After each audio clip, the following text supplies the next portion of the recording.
আসসালামু আলাইকুম। বর্তমানে বাজারে দানাদার খাবারের যে চওড়া দাম রয়েছে, সেই চওড়া দামে যদি আমরা খাবার খাওয়াই তাহলে আমাদের খামারে লোকসান হওয়ার সম্ভাবনা বেশি থাকে। তো আজকের এই ভিডিওতে আমি আপনাদের দেখাবো কিভাবে একদম অল্প খরচে বাড়িতেই উচ্চমানের দানাদার খাবার তৈরি করবেন। এই গোপন রেসিপিটি জানলে আপনার খাবারের খরচ প্রায় অর্ধেক কমে যাবে, কিন্তু গরুর স্বাস্থ্য হবে দ্বিগুণ এবং ভালো।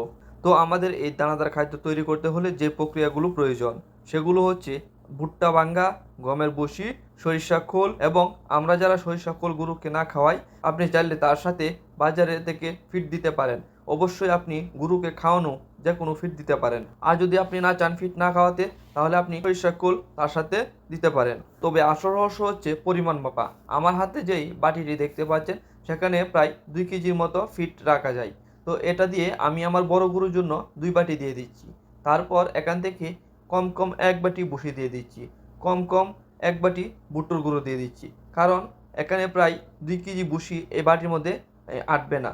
কারণ ভুসি ওজনে পাতলা হয় এবং ভুট্টোর গুঁড়ো ওজনে কিছুটা পাতলা হয় ফিটের চেয়ে।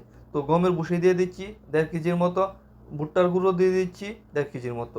তো অনেকে শুধু এই উপাদানগুলো মিশিয়ে ফেলেন, কিন্তু তার সঠিক উপায় হলো প্রথমে বড় দানাগুলো মেশাবেন। তো সবগুলো একসাথে মিক্স করার আগে আপনি যদি গরুকে খোল খাওয়ান, তাহলে অবশ্যই খোলটি আপনার 20 থেকে 25 মিনিট আগে ভিজিয়ে রাখবেন। তাহলে এটি সম্পূর্ণ ভিজে এবং অন্যান্য খাবারের সাথে সেটি মিক্স হয়ে যাবে।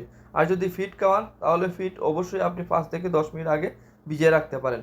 তো আমরা সবগুলো একসাথে করে খাবারে যে পাত্রটি রয়েছে গরু, সেখানে ভিজিয়ে রাখি। তারপর আপনার গরু যতটুকু পানি খেতে পারে সেই পরিমাণ মতো পানি দিয়ে দিবেন, সাথে লবণ অ্যাড করে দিবেন। এতে প্রতিটি গরুর পেটে সমান পুষ্টি পৌঁছাবে এবং হজম বাড়বে। তো আমি নিজেই গত কয়েক মাস ধরে এই পদ্ধতিতে খাবার বানিয়ে আমার খামারের বিশাল পরিবর্তন দেখেছি।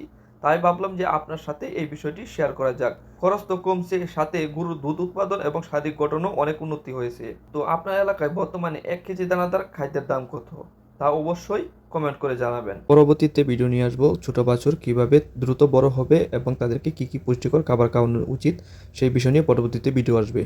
আমাদের ভিডিওটি ভালো লাগলে অবশ্যই একটি লাইক দিন এবং খামারি ভাইদের সাহায্য করতে ভিডিওটি শেয়ার করুন। দেখা হবে পরবর্তী ভিডিওতে।